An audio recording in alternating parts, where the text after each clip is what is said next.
But I want to talk to you about a subject that is near and dear to me, and that is worship, obviously. But I'm not a singer. I'm a terrible singer. I'm going to show you a picture of what I sing like in a minute. So, yeah, it's a great picture. Give me 5 on that. Quick. Yeah! All right. But I'm an artist, you know. I paint, I draw. You saw me last night, so you know what I do. And it ain't singing. I don't play a guitar, don't play the piano, none of that. You know, I told a story. Last time I preached, I told this story. One time, I'm like a volunteer chaplain at a rehab center, a little correctional facility here in town. And one time my wife, who is a singer, she came to sing, and I thought I'd help her. And so I was up there, and I had a microphone, and I was singing with her, you know, I was all singing, right? And she leaned over, and she went, "Go sit down. You're so bad, you're messing me up." I was like, "Man." Went away. So next week, we had our normal singer, Jessica, and she was singing, and I thought I'd help her. Because, you know, it's my wife. What does she know? You know? So I was all up there singing. You know? That's how I do it, Kim. And I was singing, and she said the exact same thing. "Go sound." You know, out of the mouths of 2 witnesses, you know. That's in the Bible. So, yeah, we have learned. But we're going to talk about something. This is one of the things that I teach on. I'm writing a book about this. Who was in my classes years previously? A few of you, good. And you remember, I've talked about using your talent, whatever your talent is. God put that talent in you for a reason. When you use your talent, whether it's fixing cars or like me as an artist, doesn't matter what your talent could be. Could be pottery. When you do that thing that God put in you and you use it to worship Him with, He put that in you, He didn't put it in somebody else. And even though there are lots of singers in the world, nobody sings just like Kim. It's unique. And so when she uses her talent to worship God, she is worshiping God in a unique way. He put that in her specifically to worship Him uniquely. And I compare using your talents as an act of worship as a child who makes a card for, you know, a homemaker. You get them homemade cards from your kids or your grandkids. All other gifts are pale in comparison, right? You stop everything and you dote over that card, you know. That's what it is to God our Father. When we worship Him with our talents, He puts it on the refrigerator in heaven. He says, "Look at that." You know, it's got a special place in God's heart. And so you can worship God intimately, both publicly as well as corporately. As you saw, like last night, I was using a talent that isn't traditionally used, or you don't think of visual arts, painting, when you think of corporate worship, but is a good example of how you can use anything and incorporate it corporately. And so we're going to be talking about that, but this is like part 2 of that.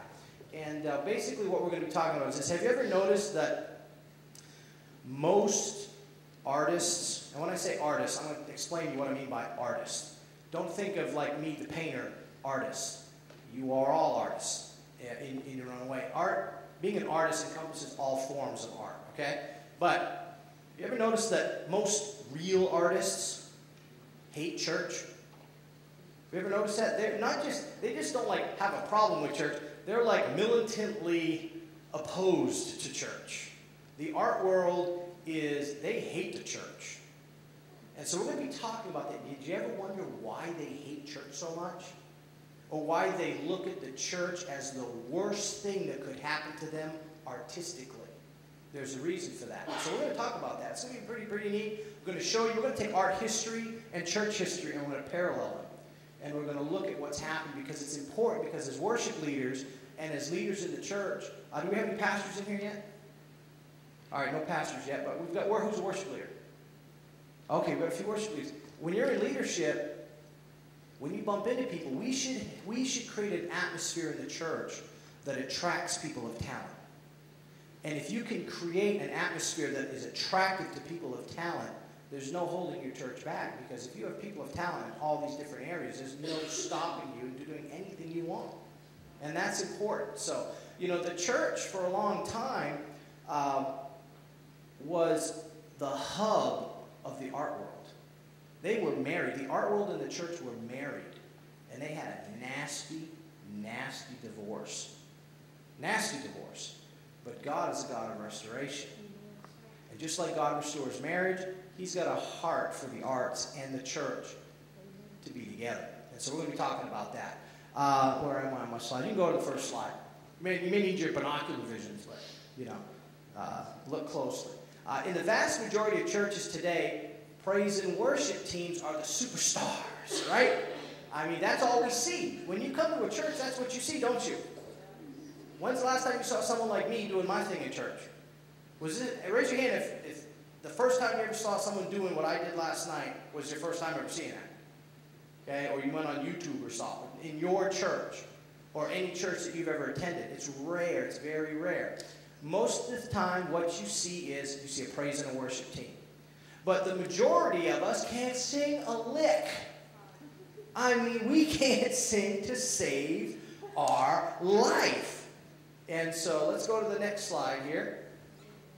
In most churches today, if you can't sing or play an instrument, there's very few options for you. Okay? You're either asked to usher. In other words, I'm talking about this. If you want to get involved in corporate worship, well, if you can't sing or play an instrument, and they already have a pastor, so you ain't preaching. All right, the job's taken, I know. What are you going to do? So what do you do? You can usher, or you can sit in the pew and sing along. That's about it in most churches. And that's almost, we're lacking so much more. There's so much more we could do if we would just get a hold of it and run with it. And so, but if you can't sing, sit in the pew or usher is pretty much your option. Well, most of us, this is what I sound like when I sing. A chimpanzee with his foot caught in a blender. That's right. That's what I sound like when I sing. Yeah, do the math in your head on what that sounds like. Yeah, that's what I sound like saying. We make a joyful noise. See, I'm in a room full of singers, right? Yeah, so you're all like, that's not funny. Yes, it is. If you heard me sing, you would go, that is so him. The other thing I sound like, I don't have a picture of it, but it's like a wounded pterodactyl. It's not pretty. It's not pretty. So, all right, go to the next slide. That's a funny slide. But for those of us that are talented in other areas not traditionally associated with worship, this can be a huge frustration for us. This is why real artists don't go to church. Because when we go to church, I have had pastors tell me, look, Tim, I love you. I just don't know what to do with you.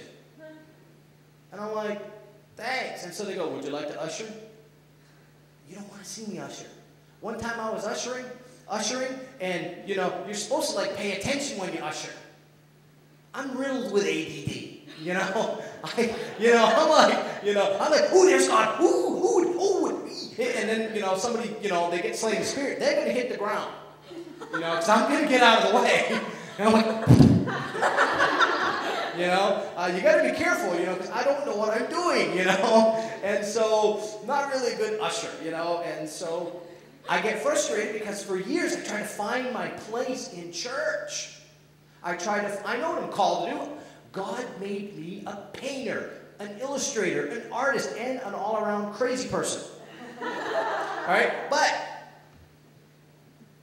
he didn't give me the pipes. I can't sing. I can't play the guitar. And so I'm sitting there trying to find my spot. Where do I fit in? What can I do? And they're like,